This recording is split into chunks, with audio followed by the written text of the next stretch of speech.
Muchas gracias, Rocío. Ya estamos listos acá para el análisis de esta noche. A las 8:45 conversaremos en este primer segmento sobre todo este ambiente que se está viviendo en el Congreso de la República a raíz de que Mario Taracena enviara el pacto colectivo a la Corte de Constitucionalidad para solicitar pues una inconstitucionalidad. A la vez, uno de los sindicatos de trabajadores también recurrió a la Corte para solicitar una acción de amparo.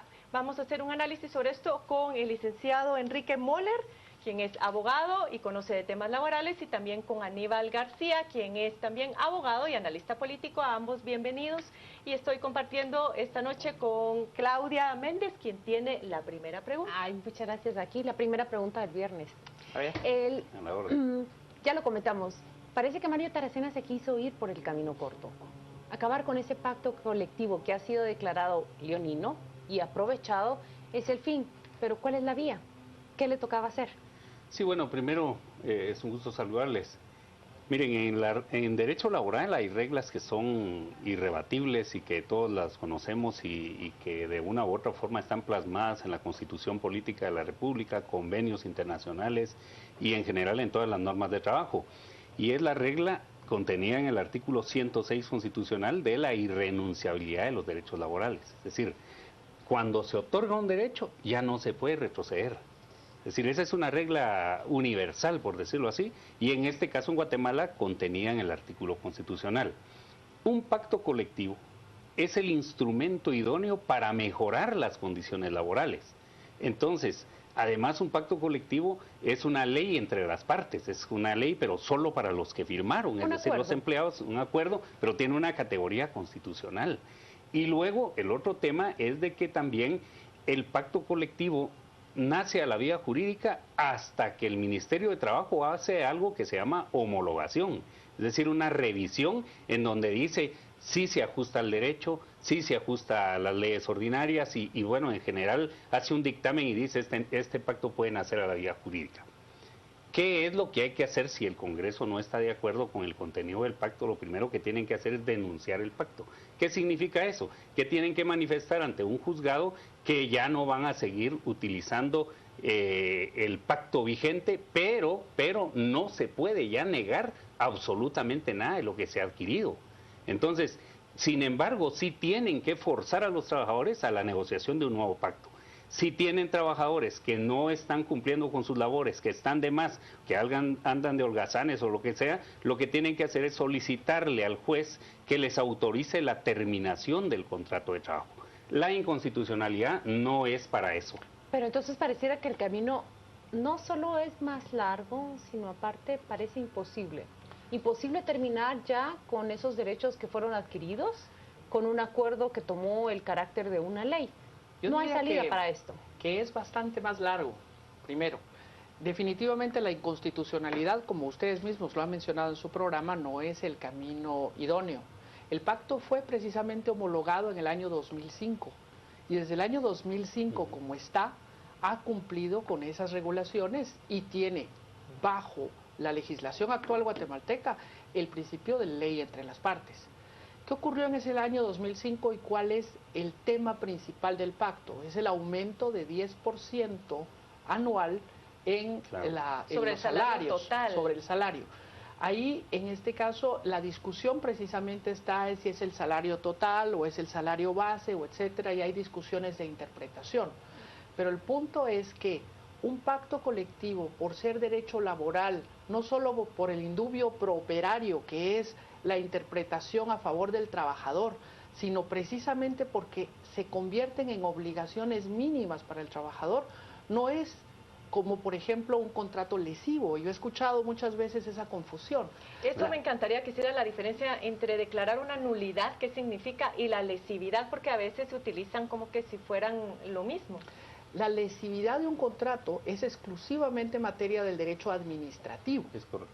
Y se refiere precisamente a cuando una contratación por parte del Estado resulta ser onerosa hacia ese Estado y no necesariamente significa que las condiciones bajo las que negoció fueron desventajosas, sino que resulta ser oneroso para el Estado continuar su cumplimiento. En este caso, la única similitud que puede existir es que podría perfectamente, y como creo que ocurre, resultar muy oneroso para el Estado continuar con el pacto. Sin embargo, no se puede declarar la lesividad. El pacto tiene que, en un momento dado, le guste o no le guste al Congreso, que ser negociado entre las partes. Y en consecuencia lo que corresponde es una negociación. El punto aquí ¿es imposible o no? Y la gran pregunta es esta. Alrededor del pacto y alrededor del Congreso de la República hay muchos otros temas. Nepotismo, contratación de familiares, etcétera, etcétera, etcétera. Eso en los trabajadores que están temporales o los asesores. También está, y hay que tratar por aparte el tema, los que trabajan permanentemente en el Congreso. Y en consecuencia, a ambos se les debe tratar en una forma en la cual hay que negociar. ¿Qué nos queda a los guatemaltecos verdaderamente? Es hacer un análisis profundo. Si ese 10% de aumento anual financieramente es, y voy a utilizar comillas grandes, lesivo o dañino para el Estado, y si lo es, lo único que nos queda a nosotros es la presión de tipo político, no solo a las autoridades, sino a los sindicatos y etcétera, para que tomen conciencia de lo que está ocurriendo y realmente obedezcan a los principios que todos queremos. Pero se había intentado un proceso de diálogo, que dijo Taracena que no había dado sus frutos, que no había voluntad de la otra parte. Lógicamente ahora llevar este documento, este pacto a la Corte de Constitucionalidad eleva digamos, esta crisis en el conflicto. ¿Hasta dónde podemos esperar realmente que un proceso de diálogo pueda nuevamente iniciarse en estas condiciones? Yo creo que hay que ser muy certeros en algo. En realidad, los sindicatos tienen la sartén por el mango, porque ellos lo que tienen ahorita concedido, si ellos quieren, no lo negocian. Así de sencillo. O sea, por mucho que a la gente le moleste, por mucho que nos pongamos digamos, en una situación de que no nos gusta, pero el problema es que si aceptáramos, imagínense ustedes, si aceptáramos que lo que contienen los pactos se puede minimizar o se puede lesionar, ahí le abrimos la puerta a la negación de los derechos laborales de todos los que no estamos en el Congreso. Es que mira, lo escucho, yo pienso justamente en el peligro de esto. Todos estamos de acuerdo, creo yo, en que un pacto colectivo es un instrumento para que empleador y trabajador lleguen a acuerdos más allá de una legislación que procuran el bienestar tanto de la clase trabajadora, pero también de la clase patronal, por decirlo así. Es un pacto colectivo, un instrumento positivo. Pero el peligro que se corre, y de hecho hemos visto los resultados, es que se termina satanizando el instrumento. Claro. Con sobradas razones. Por supuesto. Porque cuando vemos lo que ha ocurrido en un lugar como el Congreso, entonces es que la población reacciona con toda la justificación de esa manera. Yo encuentro cómo atacar esto sin golpear el espíritu del instrumento para el cual fue creado. Desde un principio, desde que salió este tema en enero, yo manifesté en diversos medios de comunicación que por lo menos la salida que yo buscaría sería, primero, no negociar absolutamente nada a partir de ahora. Es decir, no están obligados a negociar nada y trasladar esto a una negociación directa, en la vía directa, que es lo que estaban intentando hacer, y como ahora esto ha fracasado, entonces eso tiene que terminar en los tribunales de conciliación y arbitraje que funcionan en los juzgados laborales.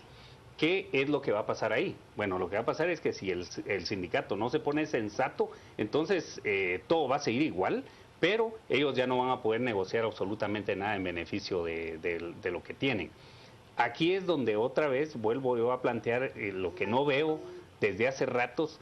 Hemos planteado la necesidad de acudir a los juzgados de trabajo a solicitar la terminación de relación laboral de quienes no trabajan, de los que están de más. Ese es el único camino que les queda ahorita. Yo considero... De los que están en situación de disponibilidad. De los que no hacen nada, de los que andan paseando, de los que andan sin funciones. Ahí todos sabemos que ahí están. Entonces lo que tienen que hacer es seguirles el debido proceso, tan de moda en estos tiempos, garantizarles su derecho de defensa y terminar esa relación laboral, que va a ser un camino tortuoso porque hay que ir a los tribunales, un tribunal de primera instancia lo va a declarar, luego se puede apelar, luego se puede ir a amparo, eso ya lo sabemos, pero si despiden arbitrariamente, la cosa se va a revertir porque van a tener que reinstalar a todos los que lo hagan. Va a ser mucho peor y creo que puede crear un antecedente más complicado todavía. Y agrego un elemento, tenemos que pensar, es cierto, en los pactos que existen en este momento, pero también tenemos que pensar que en los casos en donde los pactos realmente afectan financieramente al Estado, y los hay muchos, tenemos que pensar cómo se negociaron, qué fue lo que pasó, porque es diferente una negociación